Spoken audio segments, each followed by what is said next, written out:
Yep. Sisters and brothers, welcome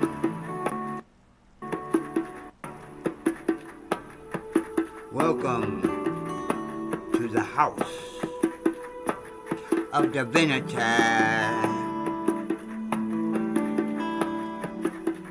I am Proof B. Greetings.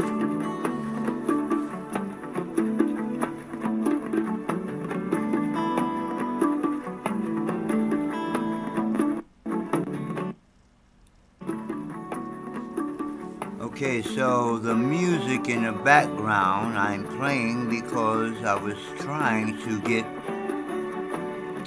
the ancestral,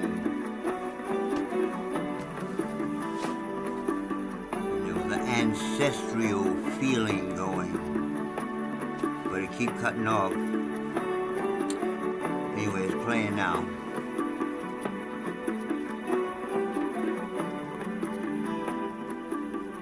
So, today,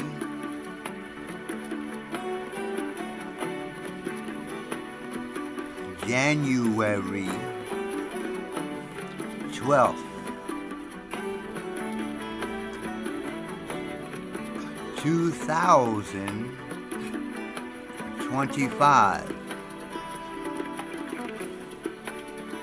Today is the day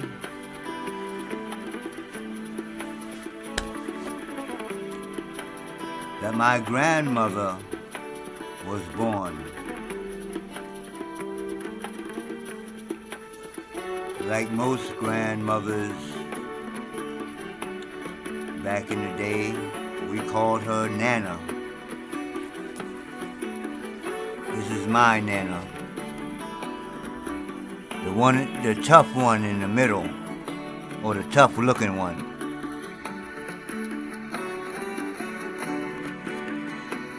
That's my mom. That's my Nana.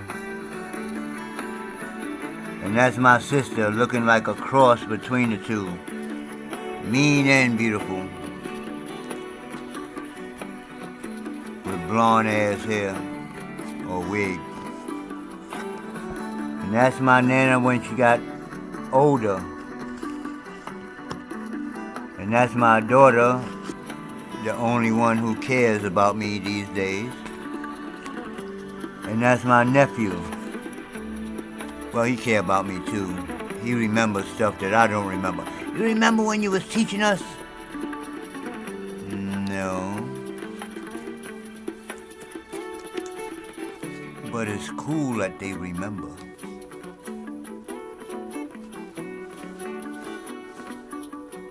But my Nana was actually literally my first martial arts teacher. I'm the youngest of my brothers and sisters. Well, actually, one sister is younger than me. That's the only one that's younger than me. So by the time I'm like 5 years old or so, Nana was already ready to retire. She was pushing 60, 65, whatever it was back then. Now, back in the day, everybody lived with Nana. My mom, my sister, my brothers. Nana took care of everybody. And I guess one day she said, I'm going to do me. So she got a little apartment and everybody had to get their own apartment. So my sister and my mother actually got apartments right around the corner from each other in the Bronx, because this was in Harlem. And Nana got a little apartment, it was like a studio. But while my mother was looking for an apartment, my father took care of me. And just so happened, my grandmother moved directly across the street from him. That was crazy. Did they plan that? People say it's No impossible to start a commercial. fund. They also say it's Commercial. impossible for chickens to fly. Commercial. So,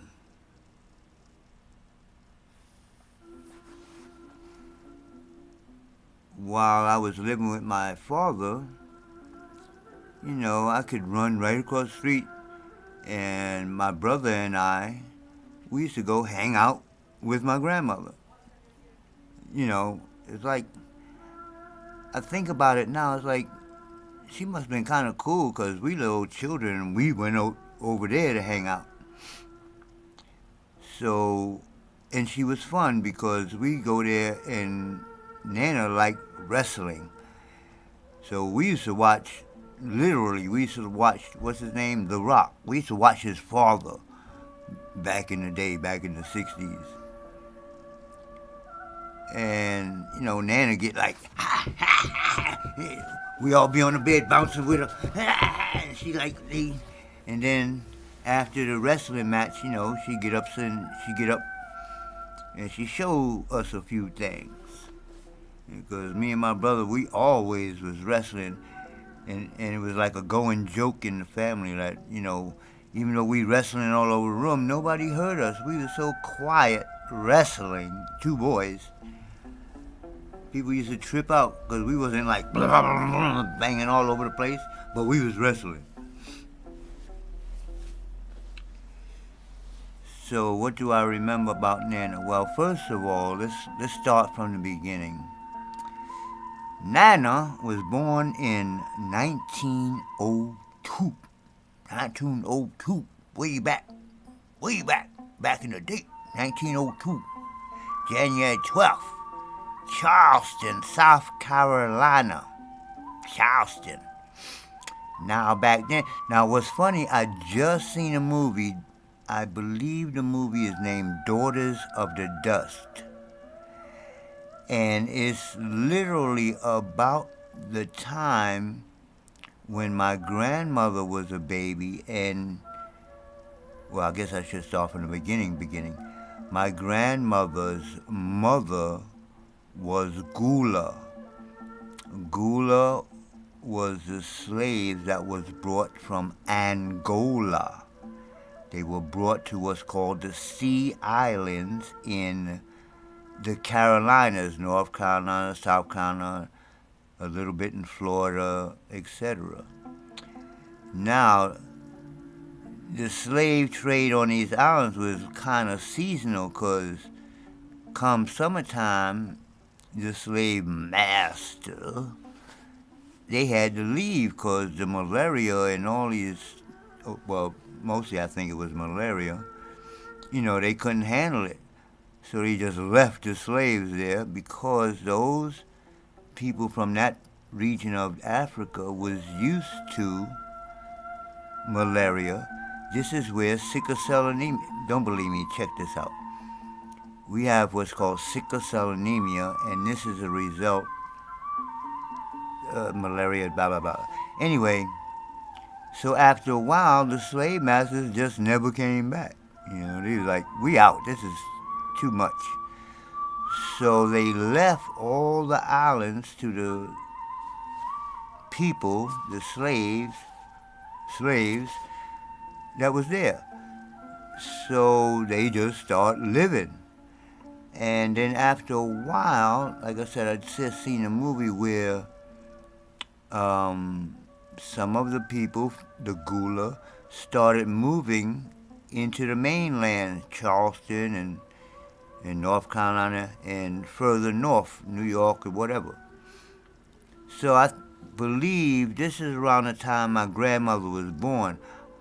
I believe, as far as I know, as far as she knew, she was born in Charleston. So that would make her Geechee.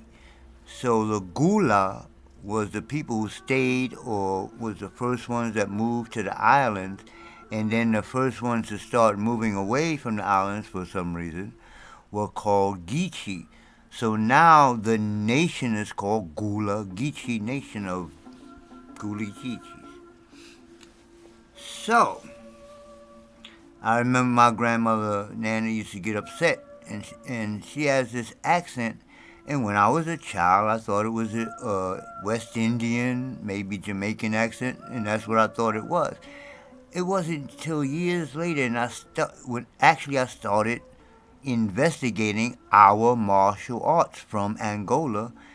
So I went into our family and found out all this stuff. I'm like, wow, we Gula Geechee, blah, blah, blah. It's a lot of history that we call African American that come from the Gula Geechee, like quilts, like old Negro spatch. Commercial. And so a lot of history is tied up in this Gula Geechee thing that maybe a lot of you don't realize. Just think we're a bunch of black people from nowhere. Do your history, do your story. But anyway, this is about Nana. So I believe from my investigations that Nana and her father moved up north after the race riots of 1910. They started around 1910. And was it 1910? Or excuse me, 1919. So that would make my grandmother about 17, 18 years old, 16, 17, 18. And she had a sister and she had a mother, obviously. And only people that made it out of this race riot was her and my great-grandfather, her father. Now, his part of the family was a little affluent. Matter of fact, my grandmother remember them having land and horses and chariots, carriages down south. People were doing, so-called black people were doing very well in the Carolinas before the riots. So after the riots, fires and everything, they moved up. Now my grandmother Nana might be older than we think, because in those fires, the hospital was burned down where the records of her birth and her actual age and all that stuff was lost. So a lot of the stuff was, we going by her memory, being born in 1902. She might have been born a couple of years earlier, a couple of years later. We don't exactly know, but she was pretty older by the time she passed. So from my research, I believe they moved up around the race riots around 1919. And now they moved to New Rochelle because, like I said, my great-grandfather, his side of the family was kind of like they had a little money or whatever. But my grandmother wasn't with it. So she broke out she was still a teenager, and she moved to Harlem in 1919 or 1920, whatever it was, around that time, the 19 roaring 20s. Nana moved to Harlem, and Nana built a reputation. Nana was known for knocking people out, brothers, dudes. You understand? Nana was no joke. Look, wait, let me show you that picture again. God daggin' habit, where I put the picture. Now I turned off the music. Well, anyway, y'all seen the picture of Nana. I wouldn't mess with Nana. I wouldn't mess with Nana when she got older. Look at that face. Would you fuck with her? Anyway, so Nana moved to Harlem, and she liked playing numbers. And then my great-grandfather, who I never knew, or great-grandfather, my grandfather, her husband, who she get the name Alexander, I forgot that part. My grandmother's name is Mattie, so I always equated it to Ma'at, because I'm into the ancient Egyptian thing. But then my mother's name, my grandmother's name, Mattie, Ma'at. My mother's name is Eleanor, El-Noor, even though it's Arabic.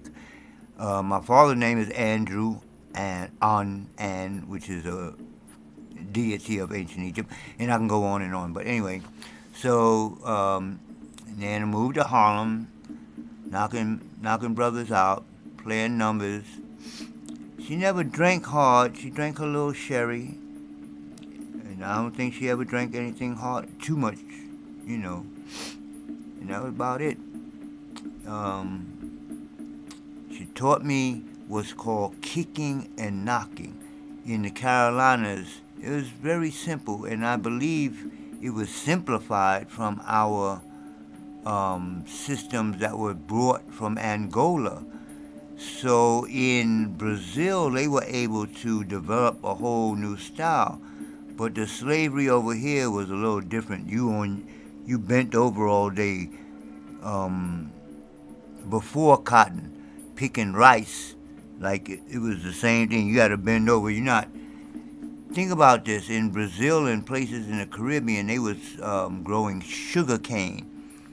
So they gave the slaves machetes,